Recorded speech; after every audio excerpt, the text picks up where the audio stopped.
Wow, these are absolutely excellent results. You are so smart, Amari. I am so much proud of you. You are intelligent, Mrs. Zara said, staring at the school results Amari gave to her. Thank you so much, madam, Amari chuckled, looking at her mom, Stella, who stood beside her smiling. Honestly, my husband will be so proud of you. This shows that the money my husband and I are spending for your school fees is not going in vain. This is totally an outstanding performance. I am so much proud of you, Mrs. Zara said. Thank you, madam, Amari replied with a smile. Go and keep your results. I will show it to my husband when he comes back. I strongly believe that he will be so happy for you. Amari and her mother Susan thanked Mrs. Zara and were about to leave when Regina returned back from school. Good day, Mommy, Regina greeted. You're welcome, my daughter. How was school today? Zara asked. School was fine, Mommy, Regina replied. Come over here, my daughter. Come and see Amari's results. Her performance in school is really outstanding. She is amazing, isn't she? Zara asked her daughter. Regina's face changed instantly. She wasn't happy with what her mom just said. Mrs. Zara had been comparing Amari's performances with hers, and that really provoked Regina always. She looked at Amari using the tails of her eyes. Yeah, she's amazing, Regina said, pretending to be happy for Amari. She walked into her room moody. Her countenance changes anytime her performance in school is compared with Amari's performances. Regina was a smart girl, but she had a lot of things distracting her attention from her studies. She mingled and related with unserious people as her friends, and most of the time, Regina was always bullying her friends, and everybody at school was scared of her. Her primary focus was on building relationships, particularly with Jack, the brightest guy in their class, who she was always interested in. Regina walked into her room feeling restless. She was ashamed of herself. Amari had been beating her academically. This made her hate Amari so much. She hated her, and she always wished that Amari didn't come to their home. And as a matter of fact, Regina's hatred for Amari always grew daily. She didn't want to see her in her eyes anymore. I am so glad Mrs. Zara is happy with my performance. I am so much happy, Amari said, jubilating. I am also happy for you, my dear. This should be a force pushing you forwards to accomplish more, Susan, her mother said. Yes, Mom, I won't settle for less. I must surely make Mrs. Zara and her husband proud, Amari said, hugging her mom. Susan's late husband, Mr. Emmanuel, had been a close business partner with Mr. Joseph. The love the two shared grew and turned them into best friends. Susan's husband died on a vehicle accident, leaving her wife stranded with a girl child. A few months after, Susan was pushed out of the house by her landlord because her bills had been overdue. Out of the love Joseph had for his late friend Emmanuel, he took Susan and her daughter in to be living with them. Susan volunteered to be serving as a home cleaner and a cook as a means of appreciating their kindness. Regina walked around the corners of her room, biting her fingernails. Amari, what is wrong with you? Why are you taking over my place in my own mother's house? Why is Mom always appreciating and praising Amari in every little thing she does, while I have not earned her praises even for once? Amari, you can't outshine me in my own house. I will deal with you. I will make sure I turn this house into a living hell for you, Regina said to herself, smiling. Regina now decided to start finding fault in any little thing Amari did. The more Amari tried to extend the hand of friendship to Regina, the more Regina messed her up with insults, making her to shed more tears like a kid. Amari was scrubbing the kitchen floor when Regina walked in. Regina intentionally poured a red wine on the floor, leaving the glass cup to fall to the floor. Keep this place tidy, you maid, she said. What is happening here? Zara walked in and she asked. Mom, the cup fell from my hands when I was having fun with Amari, Regina replied. Zara looked at the face of Amari, who seemed not to be alright. Is she saying the truth? Zara asked Amari. Amari kept quiet for a while. She looked at Regina, who signaled her to say yes. Yes, madam. It wasn't intentional, Amari said. Okay then, clean it up quickly and have a rest, she said, leaving the kitchen. After she left the kitchen, Regina laughed at Amari. Do this quickly, you ugly maid. Where were your parents when their mates were busy making money? Look at you now, here mopping floors like a fool. Regina mocked Amari. Tears could be seen rushing down from the eyes of Amari. It will be fine someday, she consoled herself. A few days later, Amari came back from school on time, looking so troubled. It could be seen on her face that something was truly bothering her. Good day, Mommy, she greeted her mom, Susan. You're welcome, my daughter. Why are you back home so early? She asked. Well, Mom, we've been dismissed, she answered with a sad look. Are you okay, Amari? Yes, Mom, I'm fine. Not at all, dear. Why is your face like that? Something is really bothering you, my daughter. Okay, Mom, I'm so sad. Our school management said we won't be writing the promotion exam on our school because it was opened newly. We have to wait till next year. They need to meet up with the exam terms and conditions before being eligible to take the exam. Wow, this is so disappointing, Susan said. Yes, Mom, and I don't want to stay till next year. I think we should tell Mrs. Zara about this, Amari said. Tell her what? We won't have to tell her. I don't want to disturb her with our burdens, Susan said. You know, they have been taking care of us here. They have been feeding us, and they were here for us, and they were there for us when we needed them the most. Your dad is dead, and I don't have a job, and they took us in. I don't want to burden them with this news, my daughter. But little did Mrs. Susan know that Mrs. Zara was actually hearing their conversation. Mrs. Zara walked in and said, What is this that you don't want to tell me? Why are you back from school so early? Hope everything is okay, Amara. Yes, Ma, Susan interrupted, trying to act as if everything was okay. No, madam, all is not well, Amara finally said. What is it, my dear? What's wrong? Zara asked. Amari explained everything to her, and Mrs. Zara felt so sad for her. This is so sad, Amari. You are so intelligent to be dropped just like that. Don't worry, my dear. I will discuss with my husband to look for a way to get this well. You can't be dropped like that. You are so intelligent, Mrs. Zara said.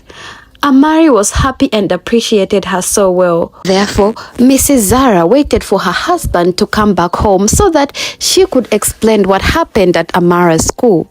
Her husband finally came back home, and while they were in the bedroom, Mrs. Zara explained everything to her husband. Mrs. Zara and her husband finally thought about it, and they decided to help Amari because they thought she was a well-disciplined and intelligent girl. My wife, I think we should take Amari to Regina's school. Moreover, Amari could even help Regina with her studies, looking at the fact that she is an intelligent girl. Yes, my husband, you are right, Mrs. Zara replied. In fact, these two girls could even bond better when they are taken to the same school. Therefore, we should do that. After having a discussion about it, the couple slept and finally decided to call Amari first thing in the morning. Amari was called, and Mrs. Zara and her husband told Amari that they were going to help her with the school. They were going to take her to Regina's school. Amari was so excited, but Regina heard the conversation and immediately she said, What? Daddy, did I just hear you right? Why must you put Amari in my school? There are so many local schools to put her in. This must be my own school, Regina said, leaving the dining table very angry. Shut up, this your mouth, Zara interrupted her. What's the problem, Regina? Amari's school wasn't able to meet up with the exam's requirements. I discussed it with your mom. Since we can afford it, why can't we help her out? Mr. Joseph said. You know what, Dad? I am done. Regina frowned her face and went upstairs running. What about your food, Zara? Her mom asked.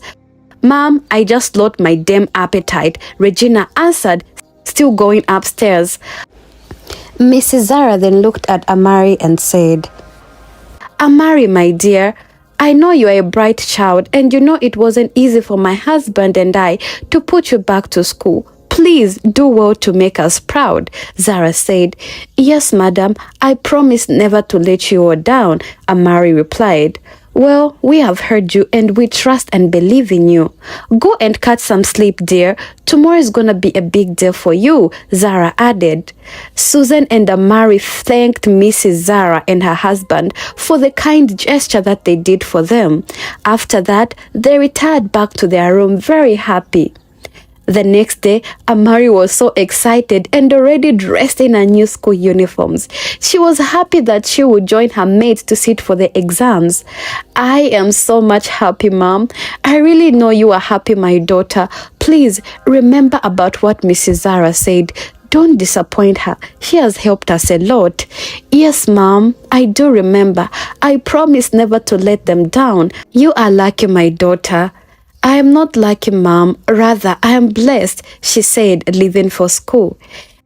Amari was walking out of the house, thinking she was going with Regina to school in her car. As she was about to enter the car, Regina looked at Amari from head to toe and laughed. Hey you, listen to me. As you step your feet into that school, just pretend as if you don't know me because I will cut out your 2 eyes if you by any way call my name. I will embarrass you to the extent that you regret ever coming to my school. Rubbish. Don't step your dirty feet in my car, you worthless foolish girl. After threatening Amari, Regina entered into her father's car and she drove off with the chauffeur while Amari walked down to school by foot. When Amari arrived at school, she was very surprised at what she saw. Amari stood at the school gate. She began to examine how big and beautiful the school was. She had been longing to see Sacred Heart Secondary School ever since she heard about it in the news, ever since she heard that it was a school for wealthy children who came from very wealthy households. Oh, wow, this is indeed a big school, she said to herself, still standing at the gate. Her heart almost skipped when she heard the horn of a vehicle behind her. Amari excused herself out of the gate. Jack, the handsome guy at school who everyone admired, waved at her from the car as a sign of sorry, knowing fully well that she was shocked by the sound of the horn. Amari decided to walk into the school and she went in class. Amari was very scared because she didn't know how everyone was going to receive her. She just sat on the desk and waited for the teacher to come. The teacher finally arrived. Hello, class. Good morning, sir. The whole class greeted the teacher. He cleared his throat and continued. Amari, can you stand up? Amari stood up, feeling very shy. Then the teacher went on to say, this is your new classmate. Her name is Amari. She will be joining you guys. Please make her feel very at home and very comfortable. My dear, you can now sit down, feel comfortable and ask questions on anything that you are confused about or something that you don't understand, the teacher said and left. A few minutes later, a class teacher walked into the class for lessons. He was teaching mathematics. He began to ask questions based on what he wanted to teach in order for the students to really understand what he was saying. He asked a very important question. Then Jack raised up his hands and was answering all the questions. He used to answer all the questions every time. So even if the teacher asked the questions, the student would know that Jack would be the one answering. Therefore, they were all relaxed. The class always cheered for him as he answered all the questions. Regina was seated by the corner of the class, and every time Jack answered, she looked at him with so much admiration, and her love for him always grew. But something strange happened. The teacher asked another question, and the whole class, including Jack, were surprised when Amari raised up her hand. "Yes, Amari, go ahead," the teacher said. Amari answered perfectly well, and the whole class clapped and cheered for her. She answered too many questions as well before the lesson was over. Everyone was really surprised that now there was another girl competing with Jack. She was just as smart, or rather even smarter than Jack. Jack was a bit furious because he was so used to the position of always answering questions, so he was so shocked and surprised. But Amari was also confused that the whole class was confused at the fact that she answered questions. Is it because it was a taboo for a female to answer questions in class? Amari tried to ask herself, but since she couldn't understand, she actually made her new friend by the name of Gloria.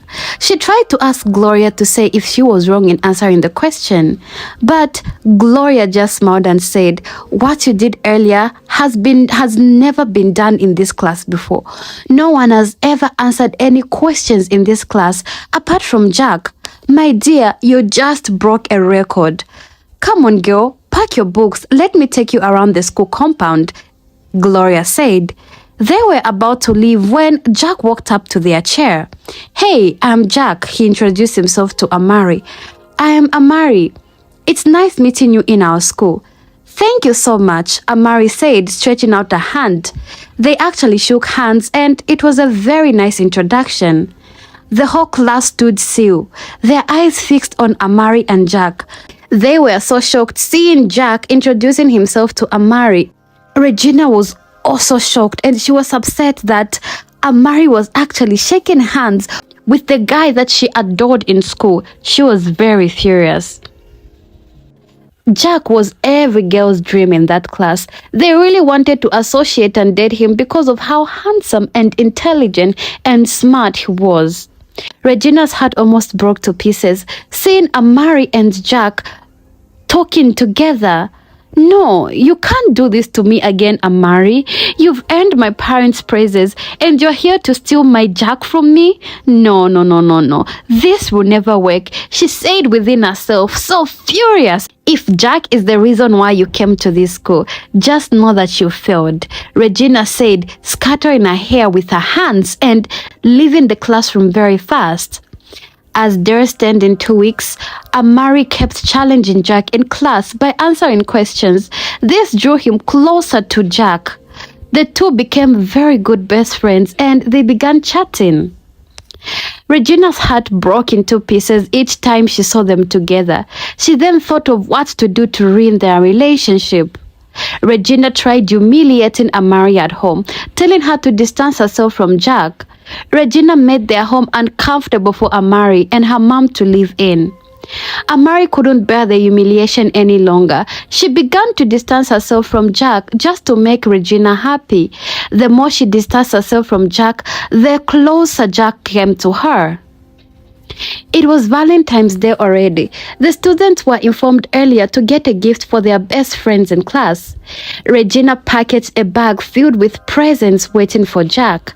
She was imagining how happy Jack would be seeing the expensive things she bought for him. A while later, Jack also walked into the class holding a rose flower and a bag of gifts. Out of excitement, Regina rushed to Jack and presented her gift. "This is my little present to tell you how much I love you," she said to Jack. Jack looked a little bit surprised. He appreciated and took the gift from her and walked towards Amari. There was silence in the classroom. The students were all surprised, watching what Jack was doing. "Hello, Amari. Please, can you accept this present from me? This is to appreciate you for being a good friend to me," Jack said, handing the gift to Amari. "I'm so sorry, Jack. I can't accept this," Amari said, looking at Regina, who was shedding tears already. "But why, Amari? Why don't you want to accept my present? You have been avoiding me all this while. What have I done wrong?" he said, with his eyes covered with a cloud of tears.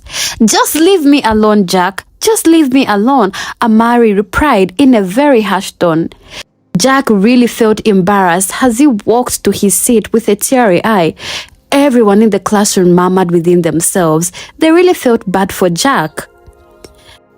Regina couldn't bear seeing Jack, his dream lover, begging Amari. She angrily rushed to the restroom to wash out the tears on her face. As she was at the restroom, she overheard a voice calling out the name of Amari, crying. She listened closely, and it was Gloria, Amari's school best friend.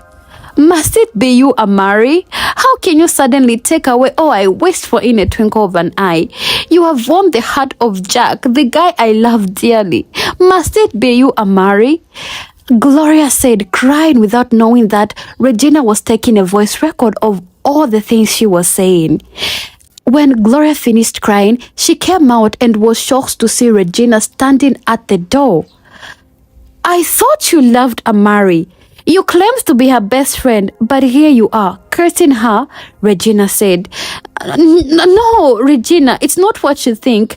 My emotions took over me because I can't withstand seeing Jack begging Amari in class, but I love her.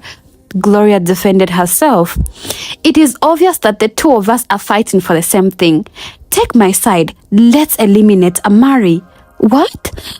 What? What do you mean by eliminating her? Gloria asked, so curious. I want you to push her downstairs, Regina said. No, Regina, I can't do that to Amari. She is my best friend. What if she dies? Then, if you can't do it, I will post this record of our conversation in the class WhatsApp group to show everyone how jealous you are of Amari. Though you pretend to be on her side, you pretend to be her best friend. It is so sad that actually her best friend is in love with Jack. Oh, how sad, Regina said. I'm so sorry, Regina. I wasn't jealous of Amari. It's just that my emotions overwhelmed me, but what you're asking me is too much. I can't push Amari down the stairs. She is my friend, Gloria begged. If you can't do that, wait and see my next actions, Regina said and walked away. Meanwhile, Amari was just outside, just enjoying some fresh air. Amari was so furious and she responded, How many times have I told you to stay away from me, Jack? Why can't you leave me alone? Amari scolded Jack while walking away to the computer library. I don't really know what has come over you, Amari. You have changed all of a sudden.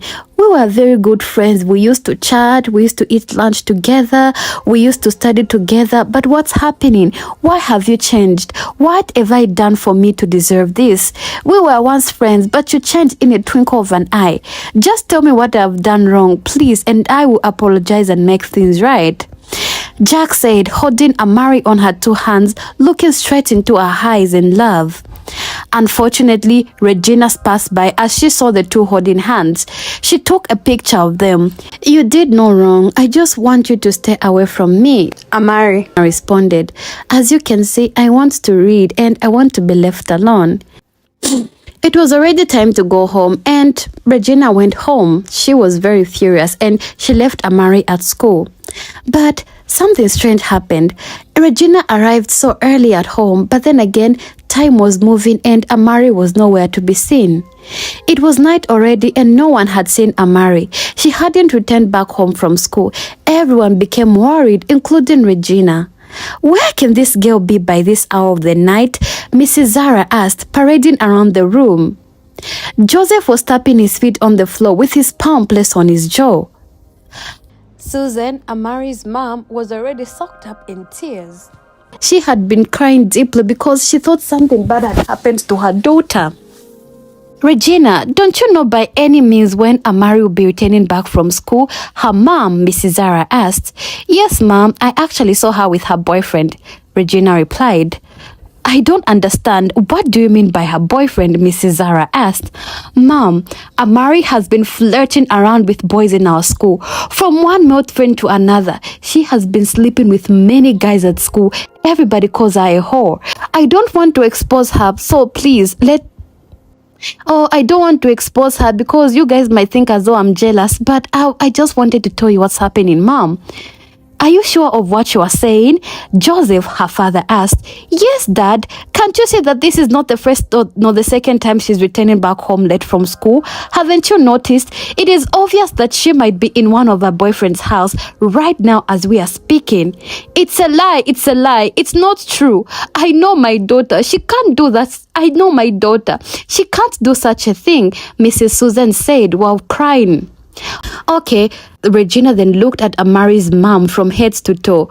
So you woman, you think I'm lying? Who is your daughter for me to even lie at her? She's not even important to me. Okay, let me show you evidence. Regina took out the photo she snapped of Amari and Jack holding each other's hands. Look, is this not your daughter? Is this not your Amari? Regina said, passing the phone from her dad to Susan. This is absolutely so much for me to bear. I can't endure this any longer. I don't want your daughter to influence my daughter negatively under my own roof. If she returns, I will quit her from going to school, and you too will leave my house first thing tomorrow morning. Mr. Joseph roared into anger while walking towards his room. Susan fell on the floor, begging for mercy, but it seems that her tears fell on deaf ears. You have to go outside and look for your corrupt daughter because I am going to sleep. I can't help you because my husband's decision is final, Mrs. Zara said and walked out. Amari managed to return home that night, crying and sweating profusely. Susan saw her as she entered and was happy that her daughter was back alive, and also that Mr. Joseph has vowed not to take Amara to school again because of her bad behavior. Where have you been all this time, my daughter? Susan asked with tears in her eyes.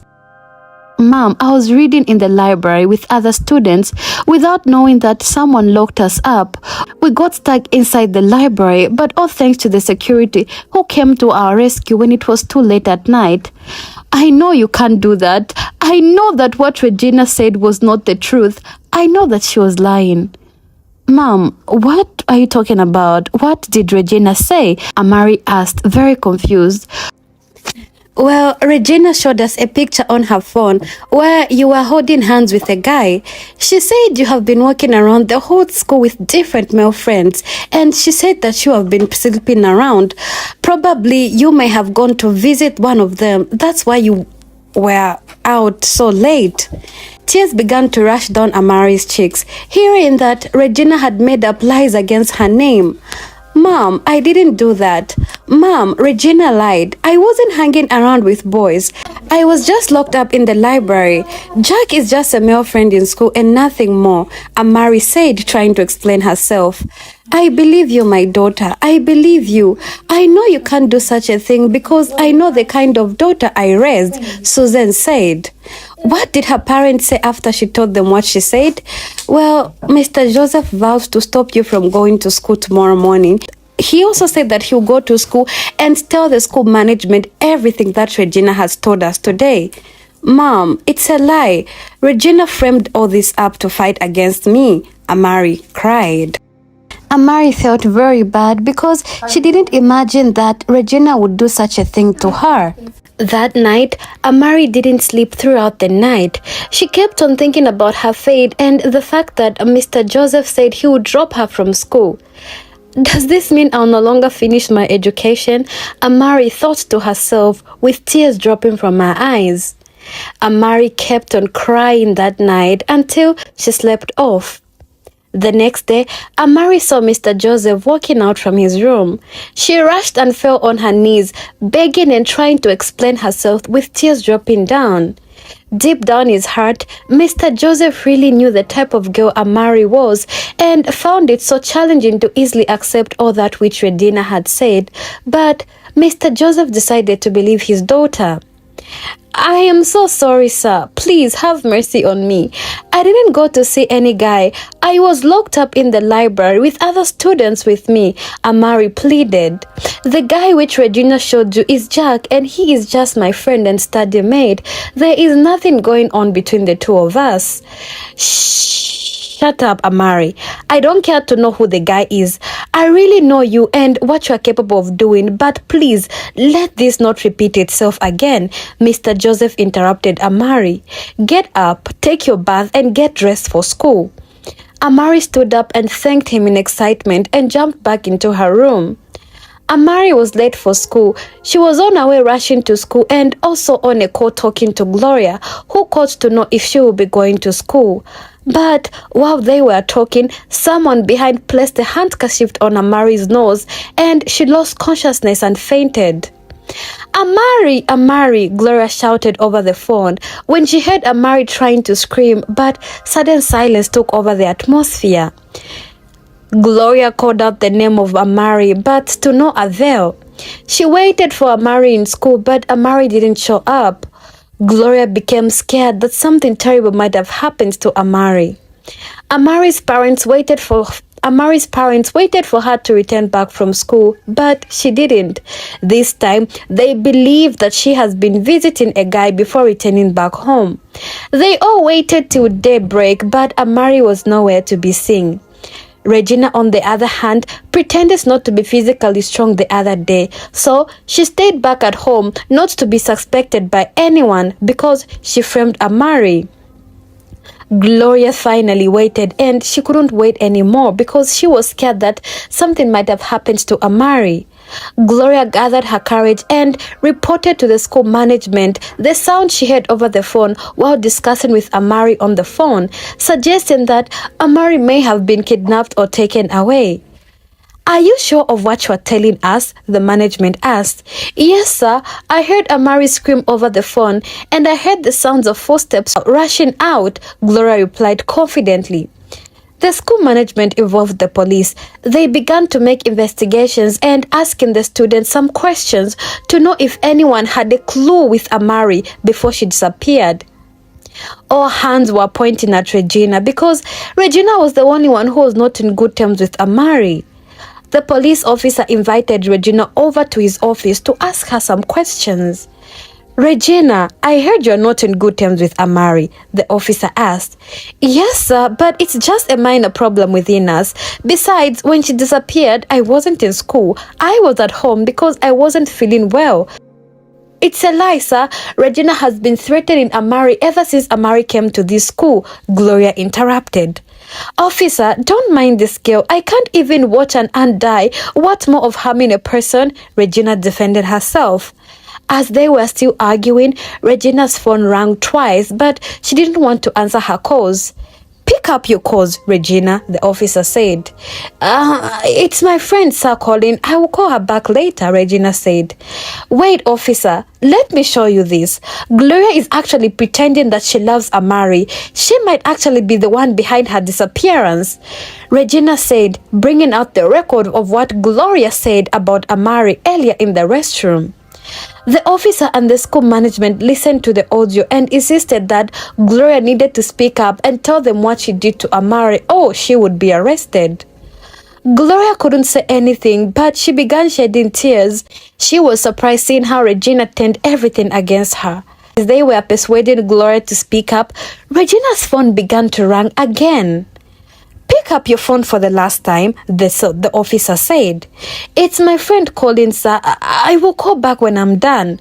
"No, Regina, you have to keep up this call or you give me your phone." "Sir, I am not giving you my phone. It is my personal property and there's important information in this phone that I just can't give you." The officer dragged out the phone from her by force and picked up the call. The officer heard the voices of guys asking Regina to come and settle them before the girl they had in custody dies off their hands. The officer immediately arrested Regina and summoned the presence of her parents. Her parents arrived within minutes. They were all surprised and disappointed to see that Regina had a hand in Amari's disappearance. Mr. Joseph tried all he could do in his power to stop Regina from being arrested, but the evidence was too much and it was pointing against Regina. Jack hadn't been at rest ever since he heard that Amari was kidnapped. He kept on asking his mom to help out because his mom had a lot of influence in the military force. With the help of Jack's mom, the kidnappers were caught and detained. Regina's mom couldn't look Regina in the eyes. She was so angry her daughter did such a thing. Mom, you are the cause of this. You are the one that led me into doing this, Regina said. You kept on praising Amari in any single thing she did. You always compared her academic performances with mine. You made me hate Amari, Regina said, crying as the officers took her away. Amari was found, and she was found in a very bad state, and she was dehydrated and almost about to die. Immediately Amari was found, she was taken to the hospital to go and be treated there. Fortunately, the doctors managed to help Amari, and she was really stabilized, and she was going to be discharged from the hospital very soon. Mr. Joseph and Mrs. Zara apologized to Amari for not believing and trusting in her, and to forgive their daughter for what she did to Amari. Susan and Amari forgave them, but said that they couldn't live with them any longer because they found a new place to live in. Susan was compensated with a house and given a job to take care of herself and her daughter.